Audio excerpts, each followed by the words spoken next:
Well, hello everybody. Breaking. I want to do a video on the crime of rape, the history of it, how it ties into feminism, what women need to know. But I'm going to put that on hold post this video because this is truly breaking and released by China. I was a little bit upset with what happened with Russia and Russia's presentation. But here I wake up to Communist China addressing the world in the UN on the General Assembly and all developing nations in the world. And China is a UNSC P5 member, an ally from World War II, goes on to present Zhang Zhan under Xi Jinping. He presents UNSC reform. He says Africa, the large continent of Africa and that union, should have representation in the UNSC. India should have representation in the UNSC, and goes on further to talk about Latin America, which is all of South America, the distinction between the North and the South, how the northern half of the hemisphere has all of the power of the UN and the South has zero, meaning if you go by the equator, there is zero representation in the United Nations, Security Council whatsoever. Nothing in any real finite power. Now, Elon Musk, how does he enter into this? Well, Elon Musk got challenged about 2 weeks ago by the UN, and it was on developing nations looking for $6 billion to feed 142 million people who are going to die within the next 3 months. And Elon Musk answers and says, I will pay $6 billion if you can prove to me. He walked right into Communist China, who has been doing this all over the developed world of Africa, Asia, and South America for quite some time now. China is a third world country developing themselves. They got a lot from the UN in development. They did. We all paid into that various times in our lives through taxes, and still today China receives certain bounties for that. But they've grown, they're achieving. Are they a first world country? No. Are they a second world country? They're coming on to that. You could call it a middle power, but because of their vast population, they are a world force. Now, entering that stage, they've been helping developed countries along the way. Some of it is to further communism, some of it to further China's interests globally in their network, which brings us to the Chinese agent. If you ever want to know what that means, or if you ever want to talk to somebody who knows exactly what that means, well, you're talking to him right here. In fact, I believe there are only 2 other American world experts that were invited to the Chinese African Symposium. Now, these are real smart fellas in the United States of America. And of course, for Canada, I was absolutely the only one invited. Canada was at odds with China at that particular time. But China really liked my Oxford paper on the nature of international law as it really is. And I wrote just a small portion. I dedicated maybe less than 500 words to China and Africa history, but it's real history. And I even gave historical records and accounts. While it wasn't exceptional detail, it did highlight something that the West never highlights about China in their history. And of course, I got invited to that symposium, and I found out why. It's the Communist Party of China presented one of their academics who wrote an entire paper just on those 500 words that I put in my paper, filling in all the blanks, the historical peoples involved, who actually traversed the waters, where that trade route was created so long ago, and the international laws of China and Africa as they were at that time, the ones I go into in very limited detail, but in real historical records that I combed over a very long time. They liked it. They said I deserved to be there. If any Westerner was going to be there, it was going to be me, so I did it. I learned of the Chinese agent, which I know all about the Indian agent right out of the Indian Act of 1876, which brings me back to Elon Musk. If you're going to, now as they've proved to you the reality, and you're going to sell of your hundreds of billion in empire, if you're going to sell shares throughout that empire of yours to finance these third world developing nations, to see 142 million people live, I suggest you create the Elon Musk agent. I suggest you do that, sir.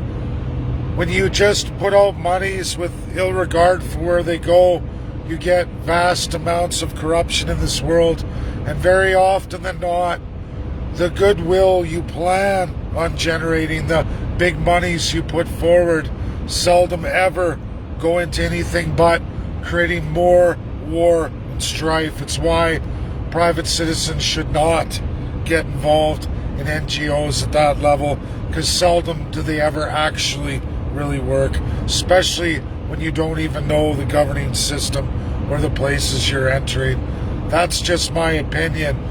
And to cement that, I'm very fortunate I will be able to go to my good friend Mark Seidel, who is the Chinese expert in America, academic, published, and proven. He is in the top 10, and I'm pretty sure the Musk Group will get those words from my friend Mark Seidel, and I'll make sure I write up a good piece for them as they go forward. This is what's happening now in the world. It's a battle of the capitalists versus the communists. Civil law socialists, Russia, China battling as always against America, UK, and France. However, it presents a very, very troubling paradox. What about colonialism? As 54 nations in this world are tied into that narrative. That's reality. They haven't changed all that much, and changes made, changes achieved have all been really upset by 2012. I call that the true and absolute NWO, which threatens most of the world's peace and security, because you can't really function in capitalism. You couldn't even really function in a communism, whether these powers want to believe that or not, when you have class structure, multiple class structure, removing all binding human rights from absolutely the third class, and those deemed to not even be human beings, which today in this world is absolutely the number one problem, which has always been the number one problem of the world. And it's what leads to great world wars, which I do see us going back into. It's what corrupts the United States of America. Even now today, it's been corrupting the United States of America since the fall of Russia in 1989 and the subsequent 1991 onward. It gave all the colonial powers a breath to get ahead of the world and international law. It's dangerous, troubling, and China and USA don't see this.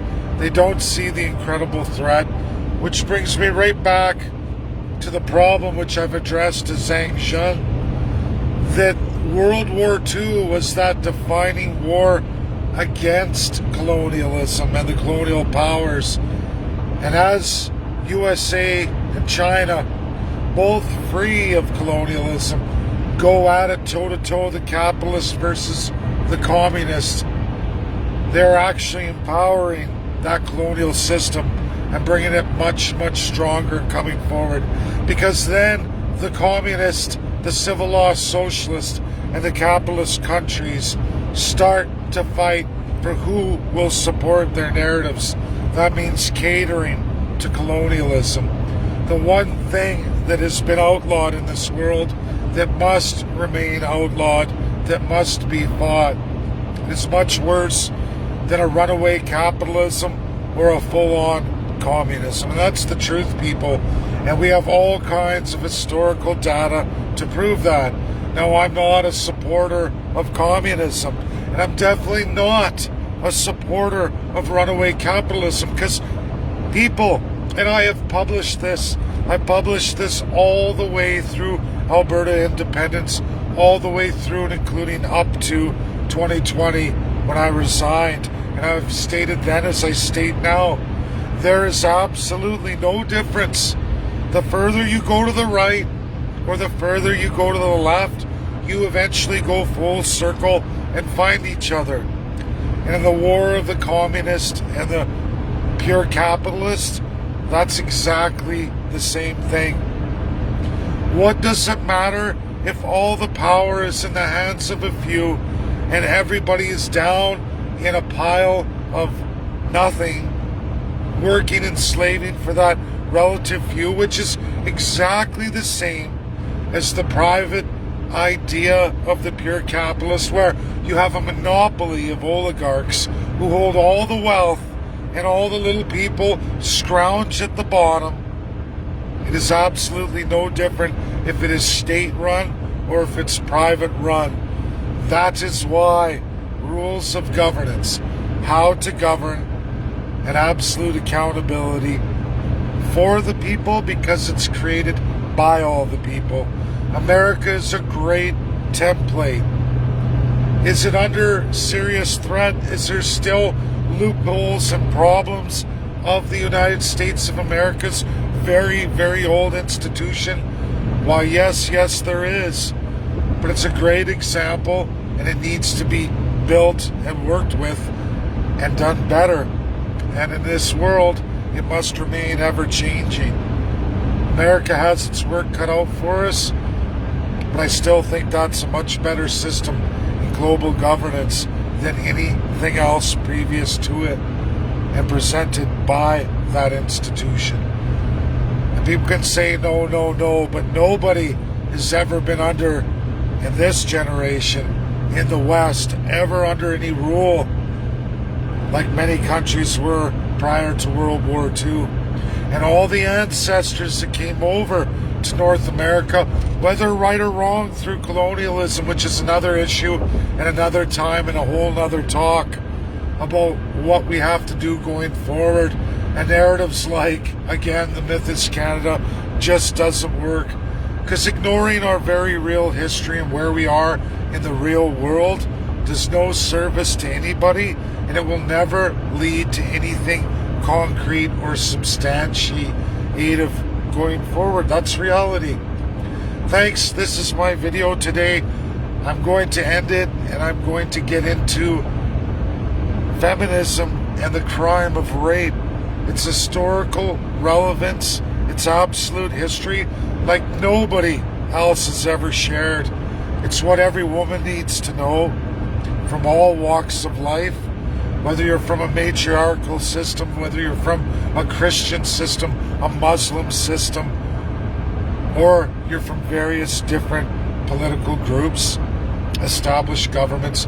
Women, you need to know this. And the PCC party, the Canadian Constitutionalists, is weighted heavy with women. And I think that if we're going to address feminism and we're going to talk about things as they really are, let's start with the crime of rape and its historical significance as it applies specifically to women, and what everybody should know, because it's an incredible topic. Some people might find it offensive, I guess, if I get reported and Facebook deems the intellectual property, the truth, not to be shared in the Canadian world because that's wrong. The truth is wrong. Well, I'll deal with that. But this is my video, everybody. Share, share, share. Coming up next, feminism, the crime of rape, its historical accuracy, where it comes from, where it is today, what you all need to know. Huge. Thank you. Bye now.